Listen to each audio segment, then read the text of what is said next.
დილით ჩვენ ოფიციალურად მოვითხოვეთ ცეცხლის შეცვათის გახანგრძლივება. ეს ამ ეტაპზე სიმართლეს არ შეესაბამება. დიახ, ჩვენ კვლავ აქტიურად ვართ ჩართული ამ მოლაპარაკებებში, ამ საუბრებში. თქვენ პირდაპირ მოისმინეთ ვიცე-პრეზიდენტისგან და პრეზიდენტისგანაც ამ კვირაში, რომ ეს საუბრები ნაყოფიერია და გრძელდება. დიახ, და სწორედ ამ ეტაპზე ვიმყოფებით ახლა. ასევე ვნახე რამდენიმე რეპორტაჟი პირისპირ მოლაპარაკებების შესაძლებლობის შესახებ. კიდევ ერთხელ ეს მოლაპარაკებები მიმდინარეობს, მაგრამ არაფერია ოფიციალური, სანამ ამას თეთრი სახლისგან არ გაიგებთ. ჩვენ ოპტიმისტურად ვართ განწყობილი შეთანხმების მიმართ. პრეზიდენტმა ეს გუშინ თავის ინტერვიუში აღნიშნა, ირანის ინტერესებშია დააკმაყოფილოს პრეზიდენტის მოთხოვნები. ფიქრობ, მან ძალიან ნათლად დააფიქსირა თავისი წითელი ხაზები ამ მოლაპარაკებებში, მეორე მხარისთვისაც და ამიტომ ვაგრძელებთ დაკვირვებას, როგორ ვითარდება ეს საუბრები.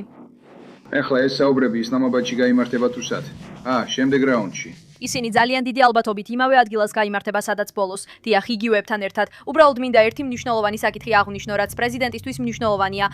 დიახ, პაკისტანელები მთელი ამ პროცესის განმავლობაში შესანიშნავი შუამავლები იყვნენ. ჩვენ ნამდვილად ვაფასებთ მათ მეგობრობას და ძალისხმევას, რომ ეს შეთანხმება ბოლომდე მიიყვანონ. ისინი ერთადერთი შუამავლები არიან ამ მოლაპარაკებებში. მიუხედავად იმისა, რომ სოფლიოს მრავალი ქვეყანა სურს დახმარების შეთავაზება, პრეზიდენტი თვლის, რომ მნიშვნელოვანია ამ კომუნიკაციის გამარტივება პაკისტანელების მეშვეობით და სწორედ ასე გრძელდება ყველაფერი. Caroline. Will. მადლობთ, Caroline. რამდენი სივრცეა? ხედავთ დამატებითი სანქციების დაწესების შესაძლებლობას ირანზე. და გრძნობთ, რომ შეერთებული შტატები საკმარის მხარდაჭერას იღებს მოკავშირეებისგან ამ მიმართულებით. იყო წერილი, რომელიც გაეგზავნა მენს და კიდევ რამდენიმე მოკავშირეს. სადაც იყო მინიშნება, რომ შესაძლოა სანქციები არ იყოს საკმარისი მარისი, შეიძლებოდა ეს წერილი მისულიყო მდივან ვესტთანაც, დიახ, რომ სანქციებს ეფექტი არ ჰქონდა და შეერთებული შტატები სურს. დაუტოვებ ამ კითხვაზე პასუხს ფინანსთა მინისტრს, რომელიც სანქციებზეა პასუხისმგებელი. დიახ, ფიქრობ, ეს არ არის სწორი დახასიათება. გუშინ გამოაცხადეთ ოპერაცია ეკონომიკური რისხვა და უკვე 1 წელზე მეტია ირანელებზე მაქსიმალური ზეწოლა გვაქვს. როგორც ირანის სახელმწიფოს გადახდების დაბლოკვაში, ასევე ირანის რევოლუციური გვარდიის ფინანსური ანგარიშების მკაცრდევნაში. ერთ-ერთი ფატალური შეცდომა, რომელიც ირანელებმა შეიძლება დაუშვეს, იყო მათი მეზობლების სპარსეთის ყურის თანამშრომლობის საბჭოს წევრების დაბომბვა. და ეხლა ისინი მზად არიან, რომ ბევრად უფრო გამჭვირვალეები იყვნენ ფონდებთან დაკავშირებით, ან ჩაატარონ უფრო სიღრმისეული ანალიზი იმ ფონდების გამოძიებისას, რომლებიც მათ საბანკო სისტემებშია გაყინული. ამიტომ ჩვენ გავუგზავნეთ მათ მოთხოვნა, რომ გვინდა გავყინოთ მეტი თანხა ირანის რევოლუციური გვარდიის კორპუსის ხელმძღვანელობისა და ნებისმიერი ირანული ხელმძღვანელობის წევრების ანგარიშებზე. სხვა რაც გავაკეთეთ, იყო ის, რომ კომპანიებზე ქვეყნებს უთხარით. თუ თქვენ მყიდულობთ ირანულ ნავთობს, თუ ირანული ფული თქვენს ბანკებშია, ეხლა მზად ვართ გამოვიყენოთ მეორადი სანქციები, რაც ძალიან კაცრი ზომაა. და ირანელებმა უნდა იცოდნენ, რომ ეს ფინანსური თვალსაზრისით იგივე იქნება, რაც ჩვენ სამხედრო მოქმედებებში ვიხილეთ. ეს ეკონომიკური ომის გაფართოების მაგალითია. სამხედრო გზით კი არა, ეს სხვა გზა, ზუსტად. დივანო, რა იყო კოორდინაცია? არის რაიმე განახლება შეერთებული შტატების ნავთობტანკერებისთვის დაზღვევისა და გადაზღვევის პროგრამაზე ჰორმუზის სრუტეში, ბატონო? კარგი, ეხლა ეს 80 მილიარდია. მას მარქავს DFC. და ჩვენ ველით, რომ გემებმა გარკვეულწილად ნორმალურად იმუშაო. და შემდეგ ისინი შეიძლება მივიდნენ DFC-ში. და ჩვენს კერძო სექტორის პარტნიორებთან და მოითხოვონ თავიანთი დაზღვევა. და რასაც თქვით ნერვიულ კერძო გადამზიდავ კომპანიებს, რომლებიც ფიქრობენ, უნდა მიუახლოვდნენ თუ არა სრუტეს. რასაც თქვით, რომ წაახალისოთ გადამზიდავი კომპანიების სრუტეში საქმიანობისკენ. ფიქრობ, დაველოდებით და ვნახოთ. როცა მუდმივად გაიხსნება, რადგან ეს მექანიზმია, როცა ვაცხადებთ, რომ უსაფრთხოა, მათაც სჭირდებათ დაზღვევა. ლოიცის ლონდონში ამ პერიოდში დაზღვევები მკვეთრად გაიზარდა. ტარიფები ჯერ კიდევ ძალიან მაღალია. ამიტომ გვინდა უზრუნველყოთ, რომ ამერიკის მთავრობა ამით სარგებელს მიიღებს, მაგრამ ასევე გვინდა ნორმალიზება და ეკონომიკურად მყარი საფუძვლის შექმნა, რათა გემებმა შეძლონ შესვლა და გამოსვლა ყურეში ისე, როგორც კონფლიქტამდე იყო. დივანი. კაროლინ, მადლობა. კაროლინ, დიახ, მადლობა, კაროლინ. მინდა 4 თემას შევეხო თუ შეიძლება. გადასახადების დღეს და ასევე დადასტურებას. კევინ ვოლშის მოსმენა დავიგმილია მომავალ კვირას, მაგრამ სენატორი ტომ ტილისი ჯერ კიდევ უარზია და ამ პოზიციას ინარჩუნებს. როგორ აპირებს დაარწმუნოთ სენატორი ტომ ტილისი, რომ კომიტეტიდან გაიტანოს ეს დადასტურება? დარწმუნებული ვარ, სენატორი თომ თილისი საუკეთესო სურს ფედერალური რეზერვისთვის და ამერიკელი ხალხისთვის. მან აღნიშნა, რომ კევინ ვოლში შესანიშნავი კანდიდატია თავმჯდომარეობისთვის. ასე რომ მოსმენებზე გადავიდეთ, ნახოთ სად ვიქნებით მაშინ. მოდით კითხოთ გადასახადების დრეზე. ის საგადასახადო შემოსავლები, რომლებიც თქვენ ახსენეთ, იმ დიდი კანონპროექტის მეშვეობით დააკომპენსებს ამერიკელების უკმაყოფილებას უკეთესი სიტყვის უქონლობის დამო, როცა ბენზინის ფასი $4 გალონზე. კიდევ ერთხელ, როგორც უკვე ვთქვი, არავინ არასდროს ეწინააღმდეგება იმას, რომ მეტი ფული კონდეს ჯიბეში. ასე რომ ამერიკელებს მეტი ფული აქვს და თავად ხვეთენ როგორ დახარჯონ იგი. და მინდა დავბრუნდე ზეგანაკვეთური სამუშაოს საკითხზე, რადგან გასულ პარასკევს ვესტჩესტერის ოლქში ვიყავი და შევხვდი რამდენიმე გადაუდებელი დახმარების თანამშრომელს პოლიციის პროფკავშირების მეშვეობით. და ესენი არიან ჩვენი შესანიშნავი პოლიციელები, ჩვენი მეხანძრეები, ჩვენი სასტრაფო დახმარების მძღოლები. ყველა ახლა უფრო მეტ ზეგანაკვეთურ საათს ითხოვს. იცით რა კარგია, როცა ისინი ჩართულები არიან და შეუძლიათ თავიანთი ფულის მეტი ნაწილი დაიტოვო. ბატონო პრეზიდენტო, მადლობთ. ყველაფერი რიგზეა. შეიძლება ორივისთვის. და პრეზიდენტი ტრამპისთვის. 50%-იანი ტარიფების მუხარა ჩინეთის მიმართ ისეთ ძალაშია. თუ ის წერილების გაცვლა, რომელიც ახლა ახსენეთ, ამას გამორიცხავს. როგორც იცით, პრეზიდენტმა ისაუბრა წერილზე, რომელიც მას და პრეზიდენტ სის შორის მიმოწერას ეხებოდა. პრეზიდენტ სიემ პრეზიდენტს დაუდასტურა, რომ ისინი არ აწვდიან იარაღს ირანს ამ კონფლიქტის დროს და ეს გარანტია არის ის, რასაც ადმინისტრაციამ მკაცრად აკვირდება. ტარიფებთან დაკავშირებით ბატონო მდივანო, გაქვთ რაიმე განახლება ამ საკითხზე? ტარიფებზე არ ვიცი, მაგრამ მაქვს უახლესი ინფორმაცია სანქციებზე. ირანი არის ან იყო ტერორიზმის ყველაზე დიდი სახელმწიფო სპონსორი. ჩინეთი ყიდულობდა მისი ნავთობის 90%-ზე მეტს, ანუ ქვეყნის ენერგეტიკული საჭიროებების 8%-ს. ჩვენ ვჯერა, რომ სრუტეში ეს ბლოკადა შეაჩერებს ჩინეთის შესყიდვებს. მაგრამ გეტყვით ამას. 1. ორი ჩინური ბანკი მიიღო წერილები IFRS-ისა და ANEA-სგან, ხაზინის დეპარტამენტისგან. ბანკებს არ დავასახელებ. მაგრამ უთხარით მათ, რომ თუ შეუძლებთ დავამტკიცოთ, რომ ირანული ფული ტრიალებს მათ ანგარიშებზე, ზად ვიქნებით დავაწესოთ მეორეული სანქციები. ბატონო მდივნო, განიხილავთ თუ არა სანქციების დამატებით შემსუბუქებას იმ ქვეყნებისთვის, რომლებიც ამჟამად იდანჯებიან, რათა თქვენს მოკავშირეებს მეტი ნავთობი მიეწოდოთ. ჩვენ აღარ განვაახლებთ ზოგად ლიცენზიას რუსულ ნავთობზე და არც ზოგად ლიცენზიას ირანულ ნავთობზე. ვიმეორებთ, ეს იყო ნავთობი, რომელიც უკვე წყალში იყო 11 მარტამდე სწორია. ასე რომ ეს ყველაფერი უკვე გამოყენებულია.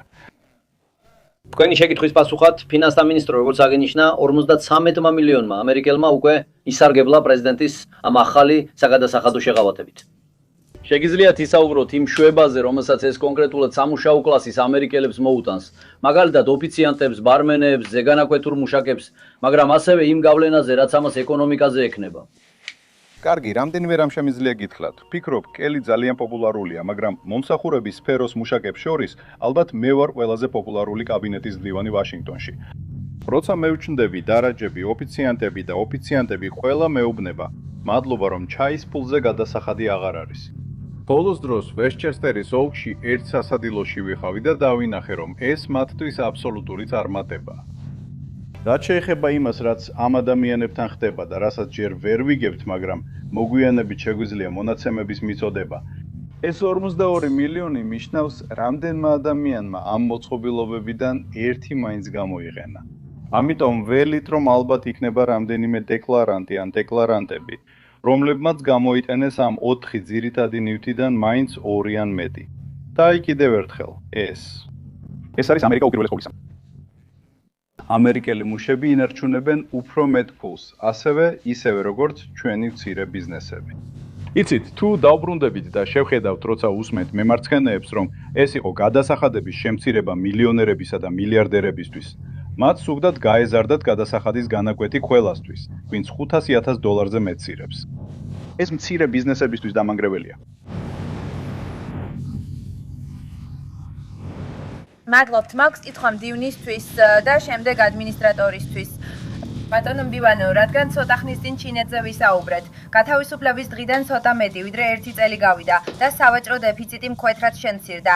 ეს მიღწევები მდგრადია, თუ თქვენ გაწუხებთ შესაძლო საპასუხო ქმედებები, რომლებიც შეიძლება ზიანს მიაყენოს ამ პროგრესს.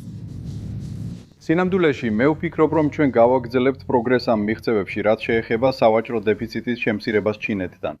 გასული ზაფხულიდან ურთიერთობაში დიდი სტაბილურობა იყო და სინამდვილეში ამ ურთიერთობის მთავარი არსი არის ძლიერი პატივისცემა, რომელიც ორ ლიდერს ერთმანეთის მიმართ აქვთ. ჩემი გამოცდილება აჩვენებს, რომ როდესაც კომუნიკაცია ზემოდან მოდის, მაშინ იცით, ჩვენ მივყვებით ამ მითითებებს და ამ სურვილებს. ჩვენ გქონდა შეხვედრა ბუსანში, კორეაში, ოქტომბერში. გვექნება სახელმწიფო ვიზიტი პეკინში. ამიტომ ველოდები დიდ სტაბილურობას ურთიერთობაში, მაგრამ იცით, ეს არ ნიშნავს, რომ ჩვენი სავაჭრო დეფიციტი ვერ გააგრძელებს შემცირებას. წამო. მიდი. ადმინისტრატორისთვის ვიცი, რომ ქარხნის აღჭურვილობის შეკვეთები და მიწოდებები რეკორდულ დონეზეა.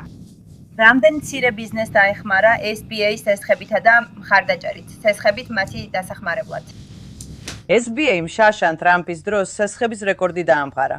45 მილიარდი, რადგან მცირე ბიზნესებს ახლა აქვთ ცდომა საჭირო კაპიტალზე, რათა ააშენონ ამერიკაში. ჩვენ კვლავ ხდებით მშენებლების ერი და პრაქტიკაში ვხედავთ ქარხნების გაფართოებას. შედეგად გვაქვს PMI-ის რეკორდული მაჩვენებელი, რაც არის შესყიდვების მენეჯერების ინდექსი, ანუ წარმოების გაფართოება.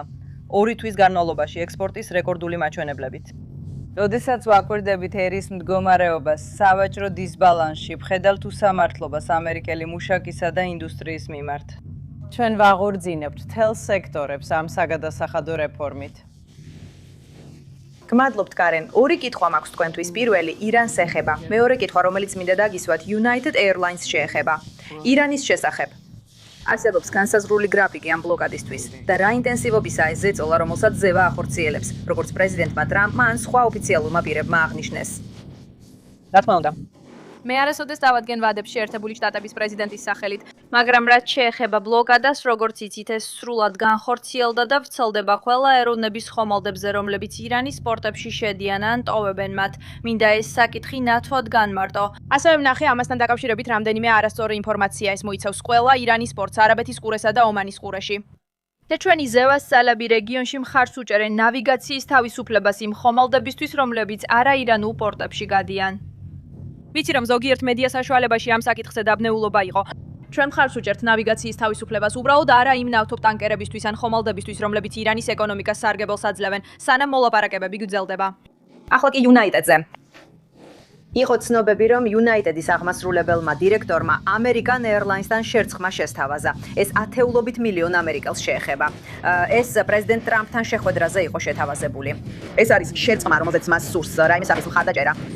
ჩვენ არ გვაქვს პოზიცია და კომენტარსაც არ ვაკეთებთ, ვიცი რომ ეს კერძო სექტორის მიერ შემოთავაზებული იდეაა, მაგრამ პრეზიდენტის ან თეთრი სახლისგან არ წამოსულა. პალატას არ გამოუთქვამს აზრი და ამჟამადაც არ აკეთებს განცხადებას ამ საკითხზე. ჯონი, შეგიძლია გააგრძელო. დიდი მადლობა კაროლინ, ეს განკუთვნილია მდივან ვიცენტესთვის.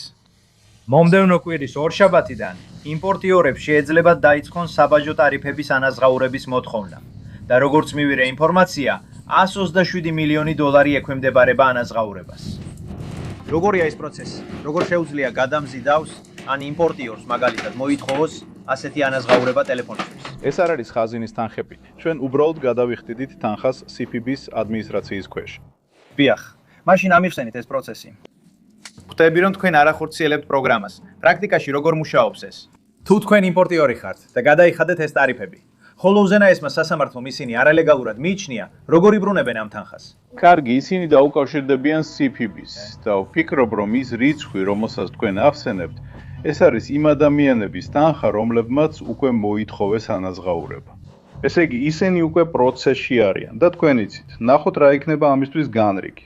ეს ზილის და ცივას ეკონომიკაზე იმოქმედებს. ეს ყველა ანაზღაურება ზილის ხაზინიდან რომ გადის? ისევ, მოდი. უნდა ვნახოთ რა გამოვა. და მოდი. უნდა ვნახოთ კომპანიები რას გააკეთებენ მათთან. უბრალოდ რომ ნათელი იყოს. უმაღლესი სასამართლოს სწავლობით ამ ფულის ნაწილი ჩინეთში ბრუნდება. ეს ზილის ეკონომიკაზე იმოქმედებს, არ ვიცი. პროსიგე. ერთი კითხვა მდივან ბლინკენისთვის. დან შეგიძლიათ გააგრძელოთ? ბატონო მდივანო, ამ კვირაში მიცემულ ინტერვიუში თქვით, რომ საერთაშორისო უსაფრთხოებისთვის ეკონომიკური ტკივილი სატანა ღირს. ეს არის ამ მთავრობის გზავნილი ამომრჩევლებისთვის საწვავის მაღალი ფასების ფონზე, რომ საკანონმდებლო არჩევნებამდე ღირს ამ ტკივილი სატანა. დიახ, ასეა. თავარი გზავნილი კი არის ძალიან მოკლევადიანი ვოლატილობა გრძელვადიანი სარგებლის მისაღებად. ზუსტად ასეა. და დანი თუ შემიძლია ამას დავამატო, იცი, პრეზიდენტი ძალიან მკაფიო იყო, ისევ როგორც მდივანმა ახლახან თქვა, რომ ეს არის მოკლევადიანი არეულობა. გრძელვადიანი სტრატეგიული მიზნისთვის, რომ უზრუნველყოთ, რომ ტერორიზმის მთავარი სახელმწიფო სპონსორი მსოფლიოში ვერ შეძლებს ბირთვული იარაღის მიღებას. და ეს კარგია ამერიკელი ხალხისთვის, ეს კარგია მთელი მსოფლიოს ადამიანებისთვის. როგორც პრეზიდენტმა და მისმა ეკონომიკურმა და ენერგეტიკულმა გუნდმა არაერთხელ განაცხადეს, როგორც კი ირანთან მოლაპარაკებები დასრულდება და სრუტე გაიხსნება, ველით რომ ბენზინის ფასები დაიკლებს. მადლობა ღმერთს, ყავს ადმინისტრაცია, რომელიც სჯერა ამერიკის ენერგეტიკული დომინირების და საწვავის ფასების შემცირების. ნახეთ, როგორ შემცირდა ბენზინის ფასები გასული წლის განმავლობაში, მას შემდეგ, რაც ამ პრეზიდენტმა თანამდებობა დაიკავა. ეს მკვეთრი კონტრასტია წინა ადმინისტრაციასთან და ამ ქალაქის დემოკრატებთან, რომლებიც თვლიან, რომ უნდა გაუთულოთ ცხოვრება ჩვენს ადგილობრივ ენერგეტიკულ ინდუსტრიას, რომლებსაც სჯერათ, რომ ჩვენი ყველაზე ძვირფასი რესურსები უნდა შემოვიტანოთ და რომლებსაც სჯერათ ისეთი პოლიტიკის გატარების, რომელმაც ისტორიაში ყველაზე მძიმე ინფლაციური კრიზისი შექმნა. მაშ პრეზიდენტმა ტრამპმა შექმნა მსოფლიოში ყველაზე დიდი ეკონომიკა ადრე, ახლა კი ის ამას ისევ აკეთებს. ჩვენ გვაქვს ეს მოკლევადიანი შეფერხება, მაგრამ ეს არ ემსახურება იმ მიზანს, რომ დავრწმუნდეთ, რომ ან ტერორისტებს ბირთვული ბომბი არ ექნებათ. Jennifer, ვიხუმრე.